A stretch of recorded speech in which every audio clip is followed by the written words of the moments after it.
You are watching ColdFusion TV.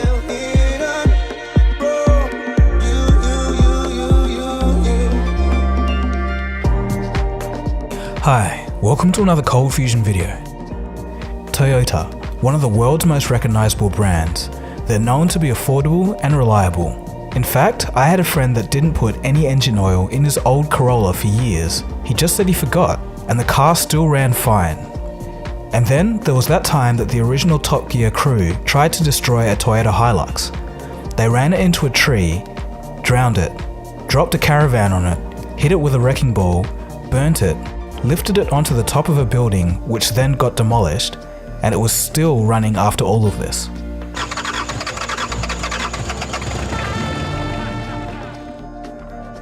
According to statistics from the manufacturer, as many as 80% of their cars sold in the last 20 years are still on the road. So it's clear that Toyotas are well built and they are a common sight in most places around the world. But how did the company start, and what's the story behind it? How big are they, and what are some lesser known facts about Toyota? It's been a while since I've done a video on the How Big series, so let's take a look. It all begins in the most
Kichiro.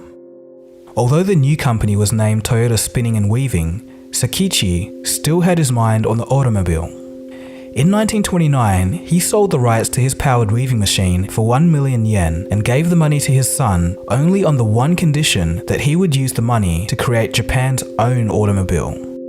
In the beginning, Kichiro was unsure, but after a trip to the US to observe the manufacturing process, he was convinced that it was possible. Around the same time, the Japanese government was offering incentives for entrepreneurs to create a Japanese car. Kichiro took this as a sign and began diversifying away from the textile industry and into the automotive industry. In 1932, 2 prototype cars were released. This fast adaptation to change proved to be a decision that would alter the course of history. In the following year, the newly formed Toyota Automatic Loom Works dedicated all their efforts to produce cars. The first production cars rolled out in 1935, and the division became its own company, Toyota Motor Company, in 1937. The aim of Toyota was to be cheaper than the other cars imported by Ford or General Motors. The first cars were an instant success in Japan, and Toyota was on its way. The vehicles were originally sold under the brand name Toyota with a D. This was after the name of the company's founder, but later, of course, this was changed to Toyota. The word Toyota means fertile rice paddies, not something suitable for a car manufacturer in hindsight.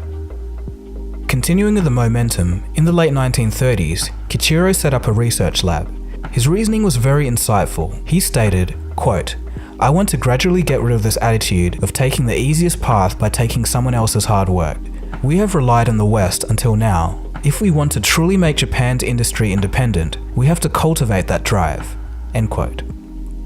After expanding to multiple production plants in the 1930s, the events of World War II in the 1940s almost destroyed the company, causing Kichiro to resign. The next few years would be a bumpy road, But in a strange twist, it was the Korean War that saved Toyota. The company was on the verge of bankruptcy, but in the first few months of the Korean War, the United States ordered more than 5,000 vehicles from Toyota, reviving the company.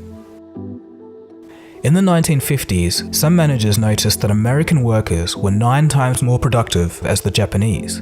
They discovered that the issue wasn't with the people, but the process. Throughout this decade, the company focused their efforts on increasing productivity by streamlining their process to boost efficiency. With productivity beginning to increase, in 1955, they shifted their sights to the global market. Upon a visit to the US, the world's biggest market at the time, a Toyota executive noted that there were many small European cars alongside the larger US ones. He saw a problem. They were too expensive. As a reaction to this, Toyota built an affordable car and pushed it into the US market. It was called the Toyopet Crown. The company's excitement was at a fever pitch. This was going to be their big break. As it turns out, it was a complete disaster. Only 300 cars were sold. The main reason was that they had misunderstood American roads. For Japanese roads, the Crown was fine, but when it was put on the US highways, it would overheat, lose power, and drink way too much fuel. Toyota had to go back to the drawing board. The result was Toyota's Total Quality Control, a complete process that included everything from the staff's level of enjoyment to a drive for constant improvement. After this, they exported globally. The export strategy was something called Genchi Bunbutsu. It means go to the source and get the facts to make the right decision. After much research of external markets, their cars began to succeed overseas. 1966 would see the release of the Toyota Corolla, one of the most popular cars of all time.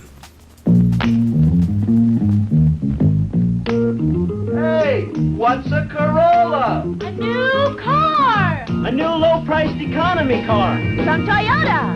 Corolla, the new one from Toyota. Check the shape. The oil crisis of the 1970s would further propel the need for smaller cars that were more efficient on fuel. We were selling cars like crazy, and the next day, disaster.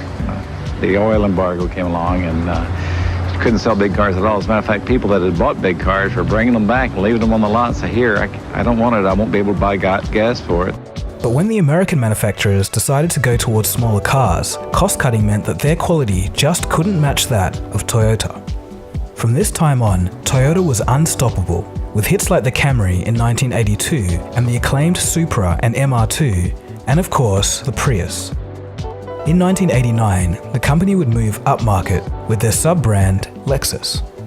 Over the decades, the lineup continued to grow. Now there's almost 100 different models of Toyota cars globally.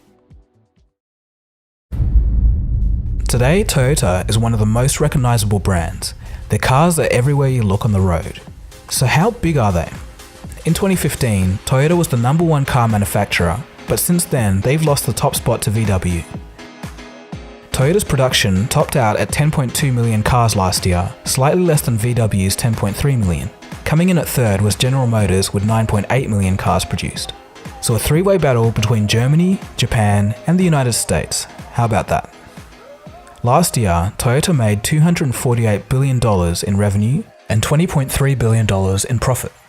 They have a total of $419 billion worth of assets. For comparison, Volkswagen made $123 billion in revenue last year and $2.2 billion in profit. General Motors, $166 billion in revenue and $9 billion in profit. Toyota is the biggest company in Japan by market capitalization. They're almost twice as big as the second largest company, which is SoftBank. Toyota owns Daihatsu, Lexus, Hino. They have a 16.7% stake in Subaru, a 6% stake in Isuzu. Most surprisingly, up until 2016, Toyota had a 10% stake in Tesla, but they sold it as the companies began to become competitors. The Japanese firm also owns Kyoho Kai Group, which has another 334 companies under its name. They also own Red Entertainment, which is a video game developer. In addition to cars, Toyota is part owner of Mitsubishi Aircraft Corp, which will be creating a regional jet within the next year. The company has manufacturing plants in 27 countries, including Russia, Turkey, Poland, Brazil, France, Canada, the UK, and the US. They have 349,000 employees. Toyota is the 9th largest company on Earth in terms of revenue. They also take part in philanthropic efforts in education, conservation, safety, and disaster relief. For example, the Toyota USA Foundation supports education in science, technology, engineering, and mathematics. The Food Bank of New York City uses Toyota to improve their processes and operations. Toyota has also been making humanoid robots as early as 2004. The company also has banking, financing, and leasing branches. Okay, so we're almost at the end of the video, but before we finish things off, let's take a look at 6 surprising facts about Toyota. Number 6. From 1966, Toyota has been manufacturing and selling a Corolla every 37 seconds on average. But if that's not enough, now they're selling one every 15 seconds. At 44 million sales, if you lined up all the Corollas sold back to back, it would make a line around the Earth 5 times. These Corollas have collectively driven 50 round trips between the Earth and Sun. The Corolla has been the best-selling nameplate since 1997. Number 5. The company has the highest number of global patents in the auto industry at over 1,500. Annually, they spend $9 billion in R&D, and at times, they've put as much as $1 million every hour just into research. If you remember, this goes back almost 100 years to Kiichiro Toyoda's philosophy. Some fruits of this research is a new solid-state battery that could be in cars by 2020 and a hydrogen fuel cell car called the Toyota Mirai. Finally, after 20 years of research, there is a hydrogen fuel cell car now. Number 4. Toyota is one of the most global brands. While other big brands like Coca-Cola and McDonald's may top out at being in about 100 countries, Toyota is in over 170 countries. Number 3. They're automation pioneers. The company has been using robots in their plants since the 1970s, and today, Toyota uses their robots to help with medicinal and nursing support along with the assistance of those with limited mobility. Number 2. The Prius is the best-selling hybrid of all time. Since 1997, they've sold over 6 million cars. Number 1. In 2017, Fortune named Toyota as one of the world's most admired companies 3 years in a row. They've also won the winning title of #1 vehicle company 3 years in a row. For those of you wondering, Toyota Automatic Loom Works still exists today. They're now called Toyota Industries Corporation and are the world's largest manufacturer of forklifts. Toyota are also still in the textile industry, creating computerized automatic looms and sewing machines. It's pretty cool that the company's roots still exist today. So there you have it. From watching his mother work too hard and having the idea to make her life easier, all the way to being one of the largest car manufacturers the world has ever seen. When you really think about it, there's no way of knowing where a simple spark of inspiration will take you. So next time you see a Toyota on the road, have a bit of a think about that. Anyway, thanks for watching. This has been Dagogo. You've been watching ColdFusion. If you've just stumbled across this channel, feel free to subscribe. Alright, so I'll catch you again soon for the next video. Cheers guys, have a good one. ColdFusion. It's new thinking.